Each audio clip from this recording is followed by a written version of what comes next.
My route's aims and objectives were mainly to give the people living in Stratford Road and around it the chance to voice their heritage and history and celebrate it. Different communities have come here and reinvented themselves.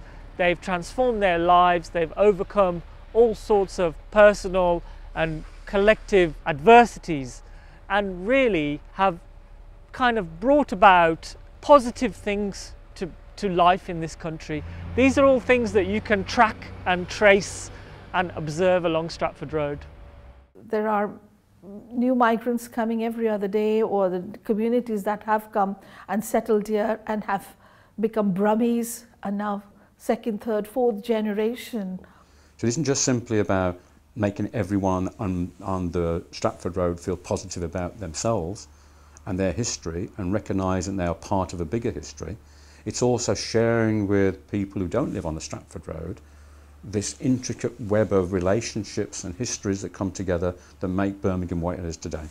The purpose of the project was really to document the process of migration from 1940s to present day, to convey this idea that what's happening here, what's happening along Stratford Road, will be considered heritage in 50 years' time, 100 years' time. The My Route project had 3 strands to it. The first one was what we called research. So that was the gathering of all the information, particularly by volunteers, that would feed into the activities later.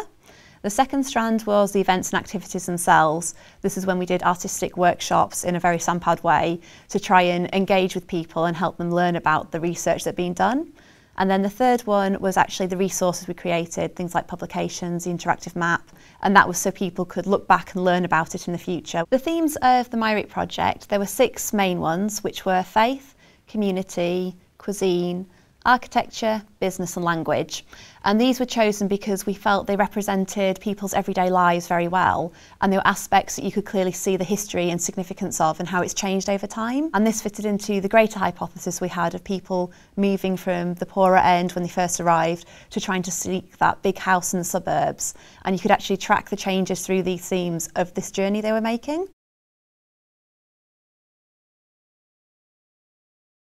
One of our partners was the Library of Birmingham, and we worked with them to actually undertake discovery into what they held within their archives. So volunteers would go in, look at photographs, newspapers, plans of the road and see what they had, how it looked back then as opposed to now.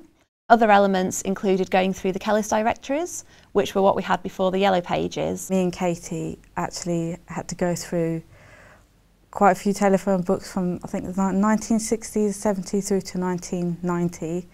Of all the businesses that were on Stratford Road. We had other volunteers who would go out to the shops on the road and talk to a shopkeeper and say, how long have you been here? How long has your shop been at this address? Can you remember what was here before? Who did you buy the building from? Who did you take over from? What was opposite? What was over the road? What was in that space there? And so we used a combination of real data from books, from physical data in books, from internet archives, and also, yes, just talking to people and asking, what was here? We received training in oral history techniques, gathering, documentation, doing audio recordings, and we trained young people who were volunteers to participate in the process of identifying people in the community, of interviewing them, of writing up the transcripts of those interviews. And there was in excess of 30 of those interviews.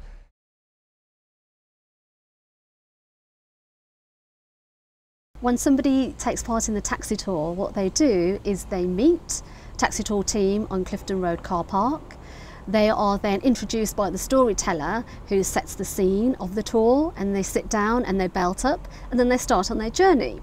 And it starts in Moseley, on Moseley Road, and then it goes through the gateway of the Stratford Road, and then it goes from Sparkhill, Sparkbrook, Hall Green, and we end up back in the heart of the Balti Triangle, where they are able to sample some of the snacks of the various cuisines of the area. The idea from the outset was to immerse audiences and the general public in this experience and in the Stratford Road and in what has happened over the last 30-40 years. The scripting process has been extremely collaborative. There's been about about 4 people working on it, taking some of the baseline research that we already had, which was stories of people in the area, and also beginning to become familiar with the route that we decided. We talk about the things as we see them as we go along the journey, and there are facts that people haven't heard about before or didn't know about. They see plaques on walls that they didn't know existed. They find out about interesting things that have started off in Birmingham that they didn't know about. The highlight of the taxi tour was when they opened the taxi door, and I saw the inside all decorated, and I saw the seat coverings, and it was all done in some sort of 70s style decor, because nothing will hit me like that new again. The audio part of the taxi tour was really good because we could see beyond the taxi, but we couldn't hear the interactions that were happening outside. So it was sort of bringing in those different cultures. We weren't just watching them or seeing their restaurants or their churches. They were there in the taxi telling their story. To kind of be able to go through some of the places that I've been to and spent time in before and actually learn more was really, really great, and I really enjoyed it. This part of the project was called Hidden Heritage, and that involved working with a group of ESOL students from Southend City College and then giving them some photography training and some context for the project, taking them out to the Stratford Road so they could kind of investigate. We went to Stratford Road, looked at the history of the buildings, and we took pictures, and we looked so many different how they was and how they are now. And then we came back and we did some sort of editing and selecting and a bit of Photoshop stuff, you know, to kind of round it off. And so we've got lots of nice images, having some kind of historical awareness, you know, about how cities evolve and how cities are built and how communities change. I think it's particularly pertinent for groups like these, so they can kind of, they know that they're part of a kind of a longer kind of tradition of people coming and bringing their stuff and being welcomed. I enjoyed it because it was my first time, but I used in the phone, but it's different, and now I enjoy to look in the computer. They seem to kind of get the framing of the project, why we're going to go out and take the pictures, and I guess how that was a way into kind of thinking about change, you know. For the restaurant activity, worked with a number of restaurants, one which was in the Balti Triangle called Al Faisal's, another one called La Favorita, which is Asian and Italian food, and then the third was Al Baida's, and that was more Lebanese and Moroccan type food. We came on the taxi tour with Sampad, so we found out about this event today and decided to come along and find out more about Asian cooking. We had a talk about how the restaurant started here at Al Faisal's. Then we had a demonstration from one of the chefs, 2 of the chefs actually, because one of them was demonstrating the naan bread, which was fascinating. And then after that we went into the kitchen and we did a little bit of cooking ourselves. It was nice meeting some like-minded people, but also very interesting the way the curries were cooked in the Kashmiri style, rather than some other ones I've tried previously myself, the Southern Indian style. So there are slight differences in the preparation. Watching the Indian chef, he uses lots of water and keeps it cooking without it burning, and that's very valuable to me. It's been really interesting meeting people from different cultures and people that live in this area where everybody just gets on and mixes together. So I've been working closely with Sally Harper, another artist, in 3 schools, Ladypool Primary, St Ambrose and St John's. For this project we've been learning about spices and making pictures out of them and learning about where they come from. For us the biggest bonus has been involving parents and children. It's been really nice to hear the parents talking to one another about their experiences, and some of them were able to talk about what it was like when they were growing up in Sparkhill and how it's changed. I was helping my mum do the recipe of pilau rice. The final installation is made up of 6 panels, 2 from each school, and this will have a map of Stratford Road across it, and we glass painted the map on with different things that they felt that was important. I never knew that so many spices just were on Stratford Road, and now I know to visit lots more places. I think it's been really good to be able to enable the children to celebrate where they come from. We're looking forward to carrying it on in the future, using the learning pack.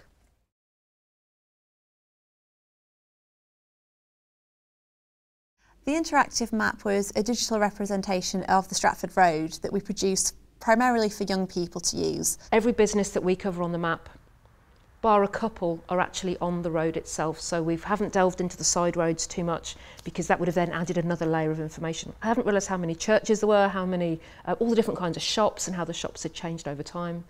Swimming baths, libraries, schools. So it really is a good snapshot of really just a community and how that community changes from the city centre down towards the greenier, leafier suburbs. This table could not have been done without the help of the local businesses and local organisations who gave us content.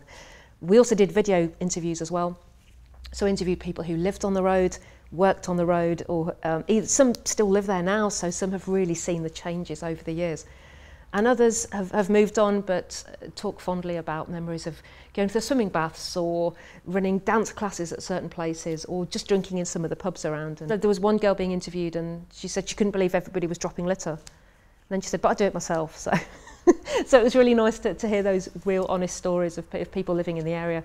It's great that this footage is available. It's great that we managed to get elements of it on the touch table because kids won't have seen that. From the data that we got from the volunteers and from the interviews that we carried out, we created this enormous spreadsheet where we then added the text that fed into the touch table. So all the content that you read on the touch table, all the text, all the descriptions of the images and the videos and the descriptions of the businesses themselves. I've had a go on the touch table. I've really enjoyed it. It was great to see all the features that have been incorporated into it. And all the hard work, literally all of the hard work from everybody involved has finally paid off. And one of the nicest bits was actually seeing 3 generations of family approach the touch table together and look for the church that they actually attend all together. And there was a picture from each of their decades. So the youngest daughter was showing mum and grandmother how to use it. And it was really, really nice to see. So see everyone gathering around and passing each other pictures saying, oh, look at this, and because you can turn the pictures around and pass them to each other. Whilst the touch table is just hand-picked, the really interesting bits. The map on the website is every business we could find from 1940 up to 2014, every 10 years. If you're actually on the Stratford Road, you put the map on your phone through the website and it will say you are here, as a Google map does. The content from the oral histories went into a variety of different places. We used edited extracts in our publication. So the idea was if you had an augmented reality app downloaded on your phone, you could scan a picture in the book and then you'd actually be able to see these oral histories or listen to them, and so it'd bring the people to life a bit. They also were used on our website so that schools in particular will be able to go to our website and listen to them and take out different bits that are suitable for their curriculum. And likewise, they featured in some of the learning packs we've produced. The publication we are very proud of because we feel it does a really good summary of the entire project. So we have 10 different themes ranging from trade to religion to culture and community. It was contributed and written by people living in and around the area, as well as a few scholars. So we do feel it's given a voice to the people.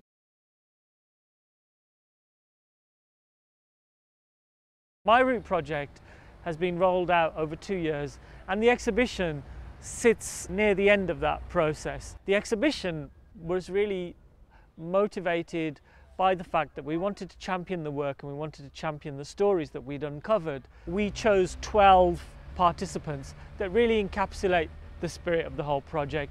We persuaded members of our community to allow us to come back, photograph them in their spaces of work, worship or home.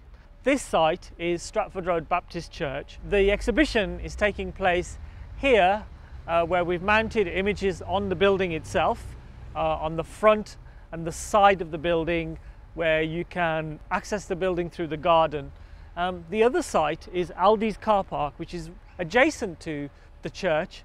We think we've treated the facades of the buildings as lightly as possible. We've had very positive response to the photographs here, so I'm very happy about that. And it's given us some impetus to continue with the project, to continue taking photographs or portraits of people who contributed to the area. I do particularly like the gentleman sitting in front of the cross in the church. I think it's worked very well. I just like the way the photograph sits. The subject sits within the frame. The cross above it, the fact that it was taken in the church and the fact that it's mounted on the church as well. We're trying to draw people's attention, you know, as they drive past, as they go about their daily business, to these large sized canvases that not only capture the essence of each person who took part in the oral history, but also sound pods designed and built by Brian Duffy, you get a nice snapshot of the person talking about their life. Well, I think the voice of the individual, the voice of the common people is hardly heard, and I think more often we hear the voices of others who are interpreting, if you like, the voices of the working class people. And I think to give them the opportunity to see themselves in public spaces and also to hear their own voices, I think is a wonderful opportunity. The My Roots project brings together different ways of working. It brings together people with different expertise. I think also it's quite a democratic project. It's very much about what people want to say and want to do. The outcomes of the My Route project, I think, are bringing people together and also developing new heritage skills. It's made people aware of their local history and heritage. It's made people want to learn more. And we've had over 50 volunteers trained in different historical techniques. Getting involved with projects like this, you make friends for life, you learn about skills you never knew you had. To finally have a way to celebrate all of that history that's culminated over the last 70 odd years, that was a very special moment. I'd love to do something similar in the future. It's everybody on the road themselves getting involved and saying, here's some pictures of when I moved here, here's what it was like when I lived on that bit of road, here's why I moved up the road, here's really what I remember about living in the Stratford Road through those years. So it's great that that stuff's now in an archive, because nothing like this has ever been done before.